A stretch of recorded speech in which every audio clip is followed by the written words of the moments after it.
Hey everyone, welcome. I am absolutely thrilled to have you here for this explainer today because we are unpacking what is, frankly, the most massive economic collision of our lifetimes.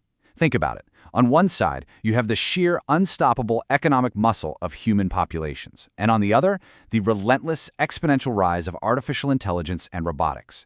For decades, the path to national wealth was super clear, but the rules of the game are literally changing right before our eyes. And India is standing right at the absolute epicenter of this global shift. It's a stark question, isn't it? Let me ask you directly. What actually happens if machines replace most human jobs? This central what if is basically pulling the rug out from under every traditional economic model we have. For centuries, we've built our entire global economy on the fundamental premise that human labor is what drives value. If you remove human labor from that equation, or even just severely reduce it, well, every textbook theory about how a country gets rich kind of has to be completely rewritten. Okay, let's dive into this. We've got 4 clear steps to walk through today. 1. The youth advantage. 2. The AI revolution. 3. The ownership question. And 4. India's unique challenge. Starting right off with Section 1, the youth advantage, or as I like to think of it, the incredible power of population. Before we even get into AI, we really have to understand the traditional rules of the game. Just look at this number on the screen, 50%.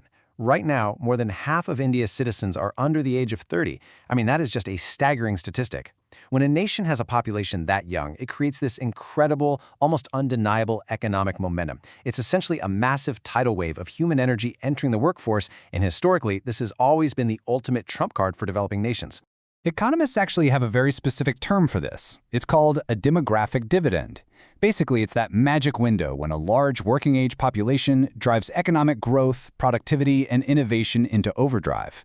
And this isn't just some abstract theory either. This exact model fueled the dramatic rise of so many developed economies throughout the 20th century, and it has absolutely been the bedrock of India's long-term strategy.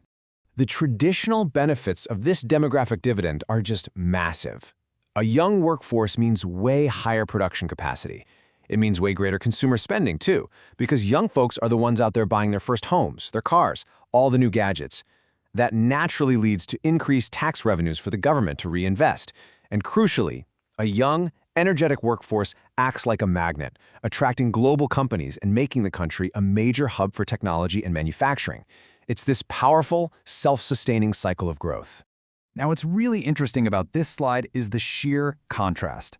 The traditional economy we just talked about relies entirely on the human workforce and sheer population size. But looming right over it is this new AI economy, which is driven entirely by automated physical and cognitive work. The old demographic rules that governed our past are suddenly colliding head-on with a completely different engine for growth. Which brings us to Section 2, the AI revolution, and how it's completely changing the rules. So what happens when the fundamental rules of value generation change? We aren't talking about science fiction anymore, right? AI systems aren't just, writing polite emails. They are aggressively transforming global industries today. We're talking software co-pilots coding entire applications, advanced robotics in manufacturing, autonomous logistics, the whole shebang. AI is stepping into complex tasks that, until very recently, were handled exclusively by human brains and human hands. But it's super important to anchor ourselves in history for a second, because we've actually been here before. In the 18th century, the steam engine came along and displaced manual labor. Mid-20th century, computers digitized analog work.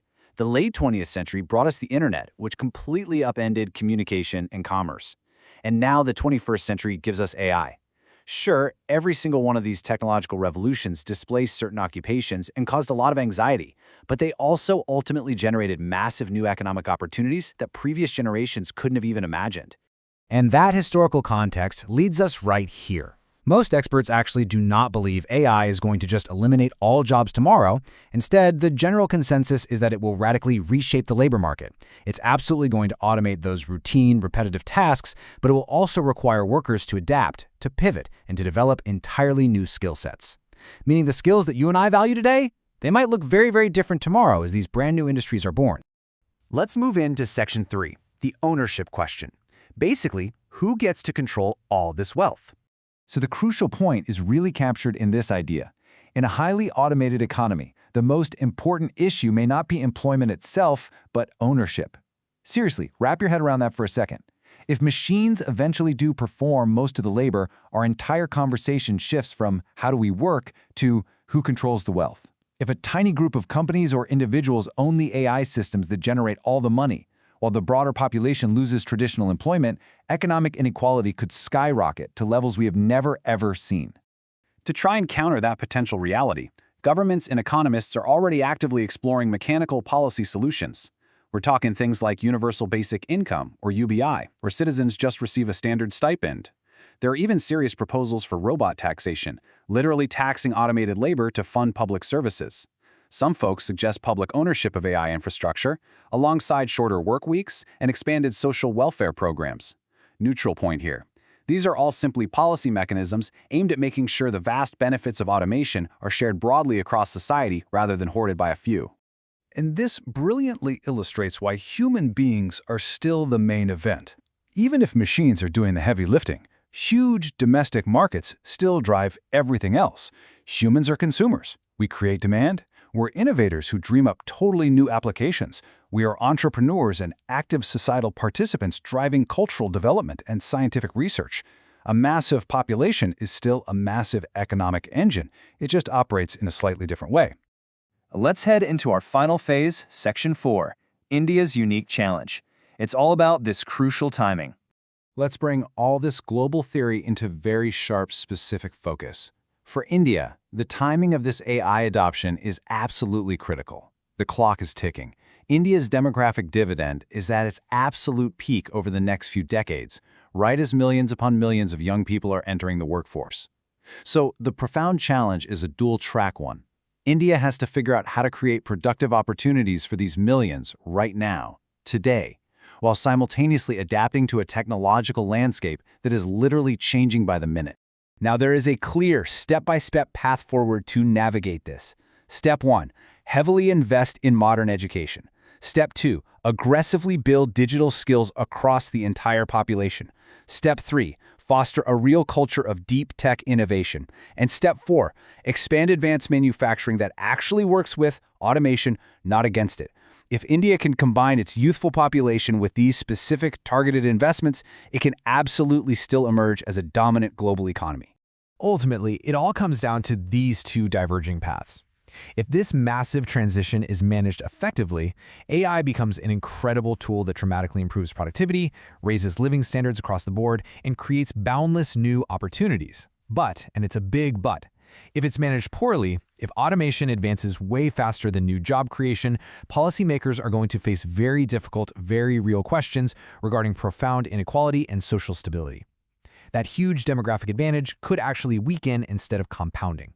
Which leaves us with this final, overarching thought to consider as we look at the years ahead.